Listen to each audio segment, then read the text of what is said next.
નમસ્તે મિત્રો, આપનું સ્વાગત છે યુટ્યુબ ચેનલ ગ્લીમ ઓફ ગોડમાં. આપણે શ્રીમદ ભાગવતમાં આગળ વધી રહ્યા છીએ. ગઈકાલે આપણે જોયું હતું ગજગ્રાહની કથા અને આજે આપણે જોઈશું સમુદ્ર મંથનની કથા. સુખદેવજી બોલ્યા, 5મા મન્વંતરમાં તામસ મનુના ભાઈ રૈવત નામે મનુ થયા. ત્યારે સુપ નામના ઋષિની વિકુંઠા નામની સ્ત્રીથી ભગવાને વૈકુંઠ નામે અવતાર ધારણ કર્યો. 6ઠા મન્વંતરમાં ચક્ષુનો પુત્ર ચાક્ષુષ નામનો મનુ થયો. તે સમયે જગતપતિ ભગવાન વૈરાજની સ્ત્રી સંભૂતિના અંશ વડે અવતર્યા હોવાથી તેમનું નામ અજિત હતું. આ અજિત ભગવાને જ સમુદ્ર મંથન કરી દેવોને અમૃત પાયું હતું અને પાણીમાં તરતા મંદરાચલને કાચબાના સ્વરૂપથી પોતાની પીઠ ઉપર ધારણ કર્યો હતો. પરીક્ષિત બોલ્યા, હે પ્રભુ, હવે મને સમુદ્ર મંથનની કથા સંભળાવો. સુખદેવજી બોલ્યા, હે રાજન, એકવાર દુર્વાસા મુનિ એક દિવ્ય માળા લઈને જતા હતા. ત્યારે ઐરાવત પર સવાર ઇન્દ્ર મળ્યો. દુર્વાસાએ તે માળા ઇન્દ્રને ભેટ આપી, પણ ઇન્દ્રે તેને સાધારણ માળા સમજી હાથીના માથા ઉપર મૂકી, જે હાથીએ પગ નીચે કચડી નાખી. આથી દુર્વાસા મુનિએ ઇન્દ્રને લક્ષ્મી વિહીન થવાનો શ્રાપ આપ્યો. દુર્વાસા મુનિના શાપને લીધે દેવતાઓ નિસ્તેજ બન્યા. આથી દૈત્યો તેમના પર આક્રમણ કર્યું.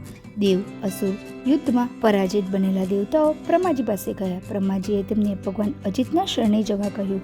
બ્રહ્માજી દેવોને લઈ ક્ષીરસાગર પહોંચ્યા, જ્યાં ભગવાન શેષ શૈયા પર સૂતા હતા. ત્યાં પહોંચી બ્રહ્મા એમની દિવ્ય સ્તુતિ કરવા લાગ્યા. બ્રહ્માજીની સ્તુતિથી પ્રસન્ન બની વિષ્ણુ બોલ્યા, હું તમારું દુઃખ સમજી ગયો છું. તમે લોકો અસુરો સાથે સંધિ કરી અને તેમને સાથે રાખી સમુદ્ર મંથન કરી અમૃત કાઢો. એ અમૃત હું તમને પીવડાવીશ, જેથી તમે અમર બની જશો. આ સમયે દૈત્યોની સહાયતા મેળવવા માટે તેમને લાલચ આપ્યો. પહેલાં બધી ઔષધિઓ વગેરે ક્ષીરસાગરમાં નાખો. ત્યારબાદ મંદરાચલ પર્વતને વલોણો બનાવી અને વાસુકી નાગને નેત્રુ બનાવી સમુદ્ર મંથન કરો. એમાંથી ઘણી વસ્તુઓ પ્રાપ્ત થશે અને તમારું કલ્યાણ થશે. આમ કહી ભગવાન અંતર્ધ્યાન થઈ ગયા.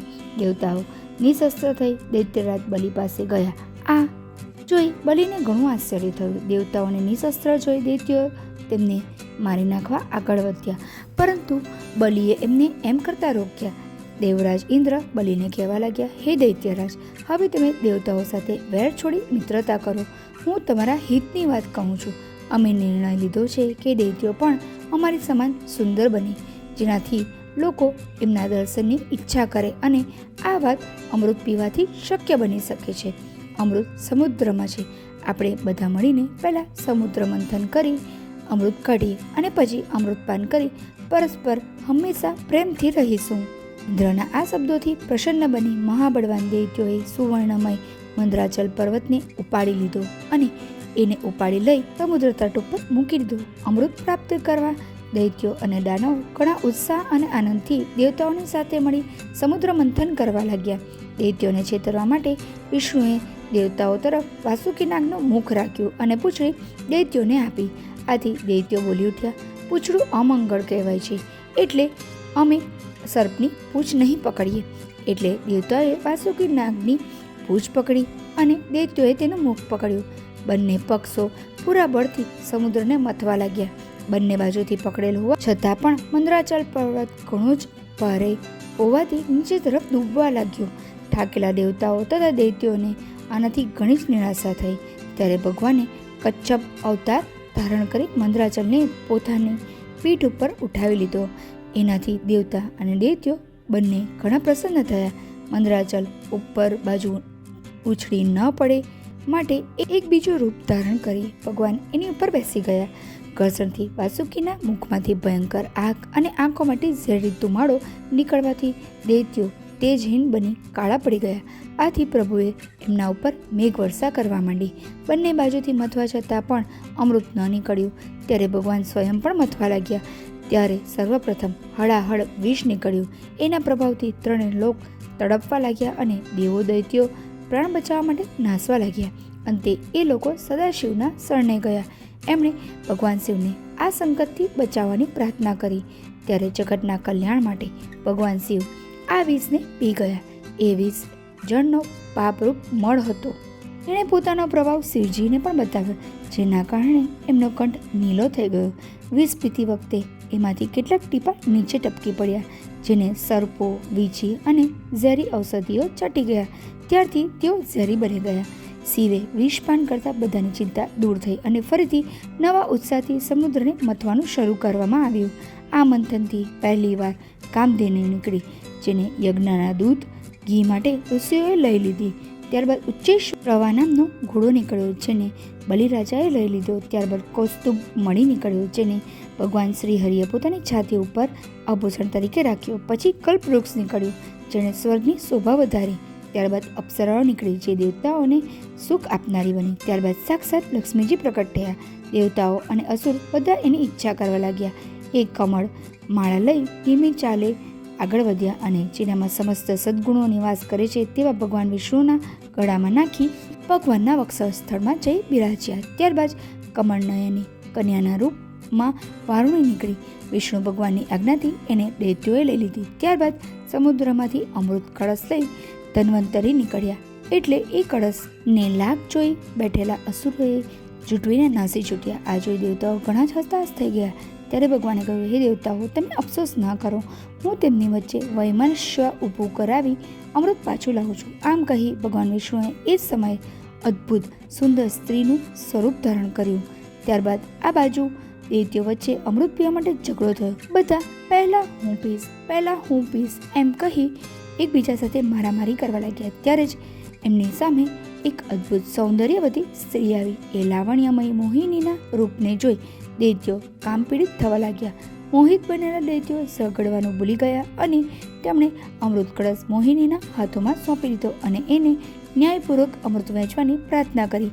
ભગવાન બોલ્યા, તમે મુજ ઉલટા ઉપર આટલો વિશ્વાસ કેમ કરો છો? વિદ્વાનો તો સ્વચ્છંદ અને વ્યાપી જવાની સ્ત્રીઓ પર વિશ્વાસ નથી કરતા. છતાં તમારો આગ્રહ છે તો હું અમૃત વહેંચીશ, પણ તમારે હું જે કહું એ તમારે બધાએ માનવું પડશે. મોહિની રૂપથી અંજાયેલા દૈત્યોએ બધી વાતો સ્વીકારી લીધી. બધા બેસી ગયા.